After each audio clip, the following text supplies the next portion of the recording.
আজকে বৃহস্পতিবার, তাই সকাল সকাল উঠে বাড়ির সমস্ত কাজকর্ম করে স্নান সেরে আগে পুজোটা করে ফেললাম। পুজোটা করে থাকলে কোনো কাজ ভালোভাবে হয় না, তাই প্রথমেই পুজোটা সেরে নিলাম। ওদিকে আবার কালকে রাত্রে মাসকাবারি মাল এসেছে, সেগুলো গোছাতে হবে, সেগুলো গুছিয়ে ফেললাম।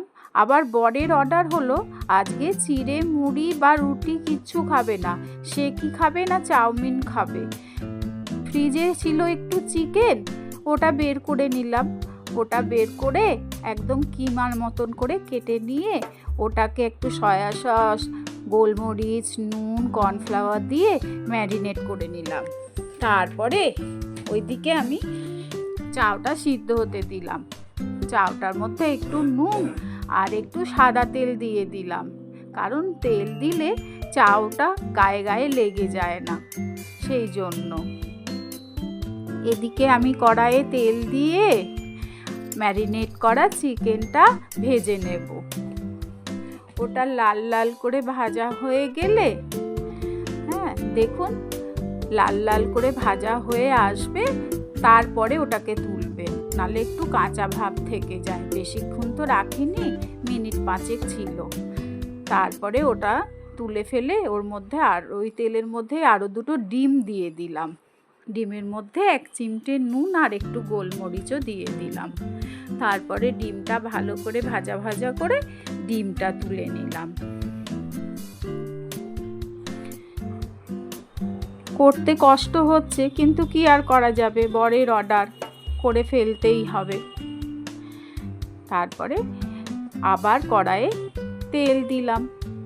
তেল দিয়ে আমি কিছু সবজি কেটে রেখেছিলাম, রসুন, পেঁয়াজ, ক্যাপসিকাম, গাজর, আর কোনো সবজি ছিল না, যেগুলো ছিল সেগুলো দিয়েই করলাম। রসুন দিয়ে দিলাম, তারপরে পেঁয়াজটা দিয়ে দিলাম, তারপরে গাজরটা দিলাম, তারপরে ক্যাপসিকামটা দিয়ে দিলাম।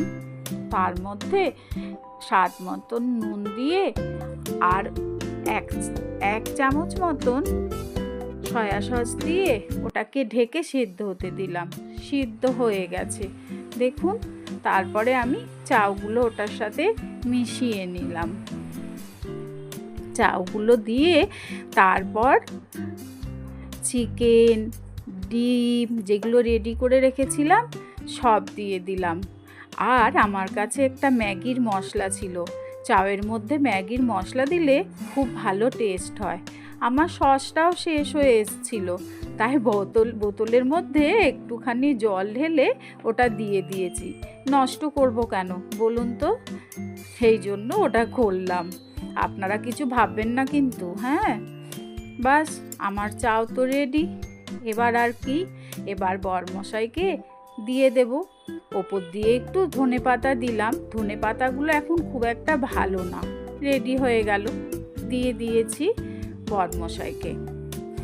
এরপর সে খুশি হয়ে আমাকে আবার চা করে খাওয়ালো, তার স্পেশাল চা, সেটা হলো মশলা চা। আমি তো খুব আনন্দ পেলাম চাটা খেয়ে। নমস্কার, ভালো থাকবেন সবাই, সুস্থ থাকবেন।